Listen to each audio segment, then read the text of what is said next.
Left-hand side over here, Tim. Hey, Draymond. Overweight to your left. Left. There you go. Hey, both Steve and Bob have talked, and they've said it before, how they want you guys to enjoy the season. Never understand. You've got house money. You've won 3 championships. Who knows how long this might last? Is that in your mind right now? Do you think of it that way, or is it maybe do you have a different approach? I mean, I definitely don't approach it like we're playing with house money.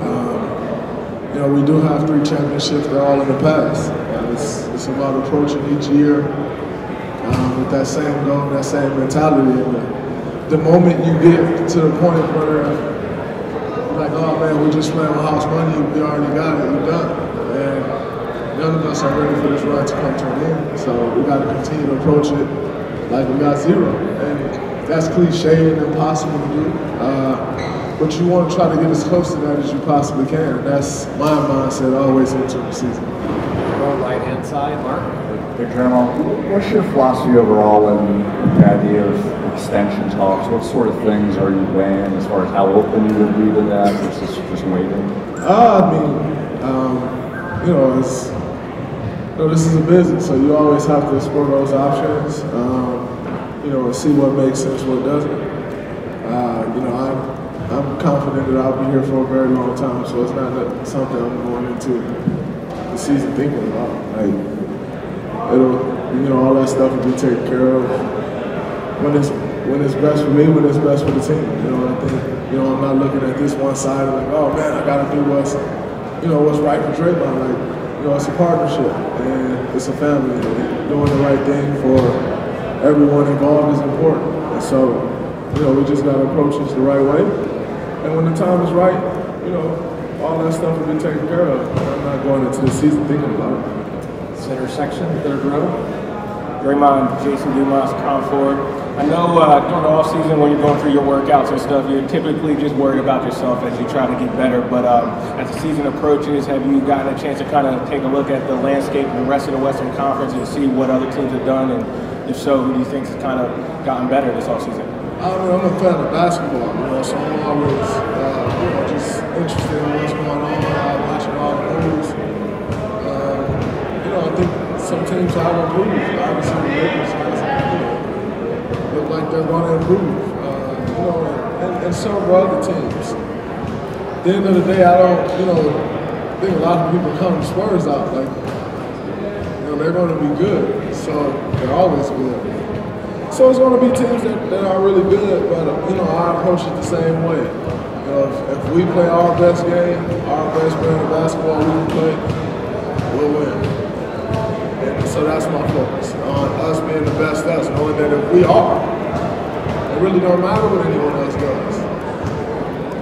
Front row, right-hand side, Jeannie. Hi, Draymond. I know you've said in the past that DeMarcus is the best big man in the league, and you have a lot of respect for him.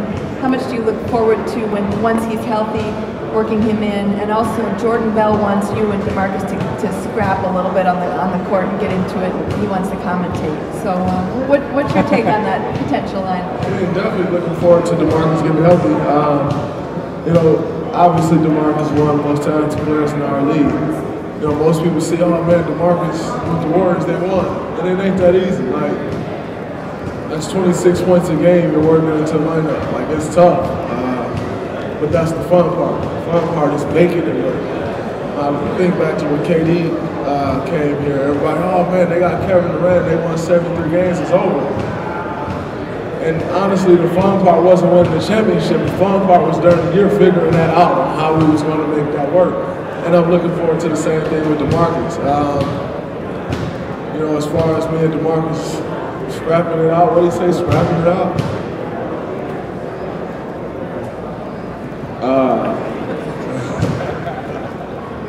Why Jordan want me to fight? Why he won't fight? He a young guy, he should be the one on the fight. I'm getting old, so he can have that. Front row center, Logan. You kind of spoke on DeMarcus, but he's probably going to be out for the onset of the season, which means there's going to be like a 3-way battle for the center position. How does that affect you, maybe? How does that affect you with the team and just running the offense defense, knowing you'll have a younger guy there than previous years? I mean, I think with having a younger guy there, obviously, comes with more athleticism, more speed. That's just kind of the nature of the game that we play. So it may speed the game up for us a little bit. But, not having a Zaza or D West or Bogut, D Lee is different. That'll be a different feel for us. Nonetheless, what those guys that came before these young guys has taught myself and these guys is important. And you take those things that they taught you and the things that all three of those guys I mentioned has given to this organization, you try to add them, incorporate them into your game. Like I said, I think it'll be a different look, but nonetheless, all three of those, well, two, and I still think last year when we played Houston, they won us again. So all three of those, or OKC, I think it was. All three of those guys has played significant minutes for us, and especially Damon and Jordan. Kevon and Jordan. They've played some significant minutes, finals, conference finals, and they'll have an opportunity to get some big minutes, and I look forward to them competing for them. Our left-hand side standing up against the curtain, Mindy. Hi, Draymond. Mindy Ball with ABC7. I just read your Instagram post. You said you didn't want to talk about last year until you were ready because it was the hardest season you'd ever been through. It was so hard. You're ready to put it behind you. But how do you build on that? What do you take from that season into this year with expectations you could say might even be higher for this year? Honestly, I don't even feel the expectations anymore. Because our expectations for ourselves are so high that I don't really feel expectations from anyone else other than who's in this every day. Our coaching staff, our players, our front office, everybody who works in this organization who's a part of that grind every day. I don't feel expectations from anyone else, so that part of it is irrelevant to me. How do we build on that? You take the experiences that we went through and you learn from them. The good and the bad. You try to take the good with you, but you don't leave the bad behind. You learn from those so you don't go through those again. And I think that's how we'll build on it. That'll be our focus. And as far as me not commenting on the finals, it was the toughest thing I've ever been through in my life. Just last season, like I said, that Houston series was so tough. Even the finals, everybody's like, oh man, y'all won easy because y'all swept. Like, that wasn't easy. Like, it's not easy to sweep a team that makes it to the NBA Finals. By far, one of the toughest things I've ever done in my life was winning that championship last year. And afterwards, I didn't want nothing to do with it. I didn't want to think about basketball. I didn't want to think about the run. None of that. I didn't even want to see the trophy. Guys, we get an opportunity to take the trophy back home or wherever you want to go. I wanted no parts of it. It was so tough that I really needed to decompress from that and just get away from it for a while. It wasn't something that I really wanted to think about. Now, we move forward and, appreciate what we did last year, but it's time to try to do that all over again. Left-hand side, second row, Phil. Draymond, kind of related to that last question, but at this point in your career and in the evolution of this team, is it enough to just say, hey, we're all professionals, we'll approach this as we always have, and we'll do our best to win? Or do you need to find new ways, creative ways of motivation? I think every season comes with different challenges. And I think, we won a championship 3 times in 4 years now. To sit here and say, oh man, we're going to have that same excitement and enthusiasm that we had in year 1, it's a lie. It's just not possible. And so I think you kind of get to the point where you find games within a game. And, making DeMarcus fit and figuring that out. Figuring out the first however many months of the season of having 3 guys who's under 3 years of experience total? Not total, but under 3 years of experience competing for the center spot. How do you make that work? We lost veteran guys, so how are you figuring that out? It's about games within the game at this point. And when you're trying to figure those things out, you get better. And every day you're not saying, oh man, how do we get back to the finals, or how are we going to win a championship, because you're trying to figure other things out. then when you get to that point, you're ready for it. And so I think that's the most important thing for us. And I think those challenges will be stiff enough for us to focus on them and get those things done. And then, the playoffs and all that stuff will come when it does. 3 more for Draymond, starting with Tim, second row, left-hand side. Hey, Draymond. You talked about how tough last year's championship was in your last answer. Everybody here is talking about that. Steve and Bob mentioned earlier how they don't want to have that kind of be the message to harp on how hard it was, like you guys did a lot last year. Is it freeing in a way that coming into the season with there being so much uncertainty in the future about the organization with guys' contracts and stuff that you guys can maybe just say like, hey, let's just go out and enjoy this year together, and then we'll figure out what's going to happen after that? I think that's what it will be. We're not going to go this whole season talking about how much uncertainty it is as far as contracts. We got the team that we got right now. You got to win with that team. When all that stuff comes up, it'll get handled. But right now, we're all together, and that's the most important thing, is trying to be the best that this team can be. Everything else will take care of itself. 2 more, front row, right-hand side here, Carl. You talked about getting old. You're starting season with Andre Iguodala for I think the 6th or 7th year. I mean, a lot of people judge his career and have a difficult time doing it because they don't obviously see a lot of his game in the numbers. What kind of case could you make for him for the Hall of Fame? I mean, he's been doing this for years.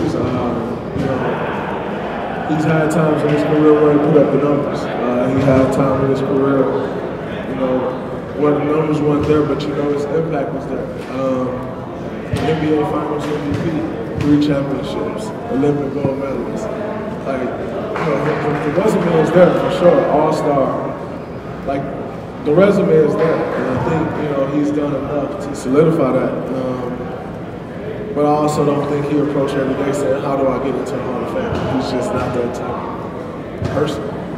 But what he's done for this organization and his team, and what he's done for every organization that he's played in, he's made them a better organization. By way of him being there, whether it's Philly, Denver, or here, he's made a better organizations, a better team. So, I think his case is solid, and he'll continue to build on that resume. 2 last questions, front row, left-hand side.